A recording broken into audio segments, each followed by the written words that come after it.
আজকে আমরা একটু পাগলামি কি করবো, আপনারা একটু কষ্ট হলো ভিডিওটা দেখুন সম্পূর্ণ।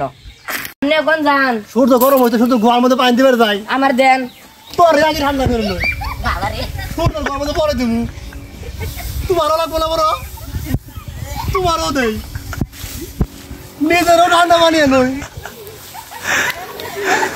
আমিও দেই আমি কেনে খারাই কিন্তু ভয় নাই রে গন্ধ। সম্মানিত ভিউয়ার্স, এভাবে আমাদের এই পাগলামি দীর্ঘক্ষণ চালিয়েছিলাম। আমরা দেখতেছেন পানির রংধনু তৈরি হয়ে গেছে ক্যামেরার সামনে। তো আমরা গ্রামের মানুষ এভাবে পাগলামি করি, দুষ্টুমি করি, ফাজলামি করি, অনেক মজার মধ্যে থাকি আর কি। তো আরও অনেক পার্সোনাল বিষয় ছিল যেগুলো আপনাদের মাঝে তুলে ধরলাম না, সামান্য জাস্ট 1 মিনিটেই তুলে ধরলাম, কারণ ওইদিকে আরও সিরিয়াস অনেক দুষ্টুমি করা হয়েছে আর অনেক লোক ছিল, ছেলে মেয়ে সবাই, সেই জন্য ভিডিওগুলো ধরা হলো না। তো আজকের ভিডিওটা এ পর্যন্তই। সবাই ভালো থাকবেন, সুস্থ থাকবেন, আর আমাদের সম্পূর্ণ ভিডিও দেখার জন্য সবাইকে অসংখ্য ধন্যবাদ। যারা এখনও আমাদের চ্যানেলটিকে সাবস্ক্রাইব করেন নাই তারা অতি দ্রুত সাবস্ক্রাইব করে দেবেন। যারা ফেসবুকে দেখতেছেন তারা আমাদের চ্যানেলটিকে লাইক করে দেবেন, ফলো করে দেবেন। আসসালামু আলাইকুম, আল্লাহ হাফেজ।